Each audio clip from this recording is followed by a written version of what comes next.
Terus izin Pak Ketua. Jadi baik, Pak Ketua DPRD tadi menyampaikan bahwa DPRD adalah kolektif kolegial. Namun masih ada anggota dewan yang ada di luar sana. Jadi kami harap seperti apa yang disampaikan oleh saudara kami, ketika dia tidak, Bapak Ketua DPRD tidak mampu menghadirkan 50+1 dari anggota DPRD, cukup anggota DPRD yang hadir berkantor pada hari ini dihadirkan di ruangan ini.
Aksi ini merupakan aliansi dari pemuda Muhammadiyah bersama dengan mahasiswa perguruan tinggi Muhammadiyah Sisintrap yang hadir di gedung DPR ini setelah titik aksinya tadi di Bundaran Pangkajennek kemudian ke gedung DPR ini. Terkait dengan tuntutan kawan-kawan itu adalah ada beberapa poin. Yang pertama tentunya aksi nasional ini mengangkat beberapa isu penolakan 3 periode atau perpanjangan periode, kemudian menstabilkan harga bahan pokok. Kemudian ada isu lokal yang disuarakan kawan-kawan terkait dengan percaloan CPNS Kabupaten Sidrap yang sampai sekarang belum mendapat titik terang, yang sebenarnya dari aksi-aksi sebelumnya sudah pernah kita suarakan. Pada kesempatan ini kami bertukar pendapat dengan anggota DPRD Kabupaten Sidrap, juga mengingatkan isu-isu yang pernah kami suarakan untuk dikawal dengan baik. Saya kira itu. Ya, untuk aksi lokal, tuntutan lokal yang didasarkan dari CPNS ya? Iya, ya itu untuk tuntutan isu lokal yang kita suarakan terkait dengan pengawalan kasus percaloan CPNS kemarin yang mencoreng nama baik. Jadi kami berinisiatif turun aksi seperti ini untuk mengingatkan kepada lembaga-lembaga tinggi daerah Provinsi Sidrap untuk kiranya bertanggung jawab dan bekerja sesuai dengan tupoksinya demi kemajuan dan nama baik Provinsi Sidrap, itu saja. Jadi kami mewakili Sidrap itu pun kami hadir sebagai unsur yang masih tersadarkan terkait dengan masalah-masalah yang ada di Provinsi Sidrap. Saya rasa banyak, bukan hanya hal ini.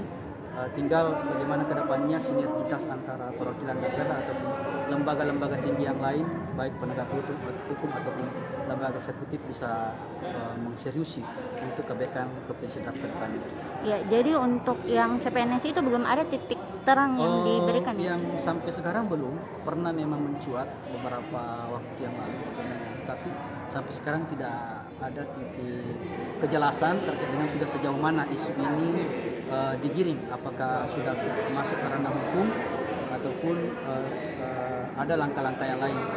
terkait dengan pengawalan isu ini kami tadi sampaikan kepada kawan-kawan, insya Allah ke beberapa waktu ke depan kita juga buat inisiatif untuk meminta keterangan dari pihak yang berwenang, pertama penegak hukum, apakah sudah ada laporan terkait dengan percalonan CPNS ini. Ya, karena sampai sejauh ini belum ada tersangka atau belum yang sampai sekarang belum ada tindak lanjut setelah kemarin kita suarakan. Ya, untuk hasilnya tadi apa yang dikatakan oleh PRD? Kalau untuk kesepakatan hari ini kita ada penandatangan bersama petisi atas tuntutan kita yang insya Allah DPRD akan mengirim ke pusat, dan untuk kasus lokal itu yang terkait dengan CPNS tersebut akan dilimpahkan ke Komisi 1 DPRD Kabupaten Sidrap untuk dimintai kira-kira apa yang menjadi keterangan dan apa yang menjadi tindak lanjutnya, karena kami mendengarkan bahwa kami mengusulkan, kami menuntut bahwa kiranya dibuatkan pansus untuk kasus ini. Oh ya, baik. Terakhir ini Kak, untuk isu nasionalnya tadi ada sempat perlawanan di belakang itu ya, sempat mau masuk atau seperti apa? Yang mana? Yang pas di depan. Oh, di depan itu untuk internalnya mereka. Kalau iya. untuk itu polemik di depan internal DPRD, Iya. yang ada yang menginginkan kita hanya hadir untuk perwakilan saja untuk masuk. Namun yang lebih lebih dominan untuk menyepakati bahwa kami hadir seluruh peserta aksi masuk di sidang. Terima kasih sudah nonton. Jangan lupa like, subscribe, dan share ya.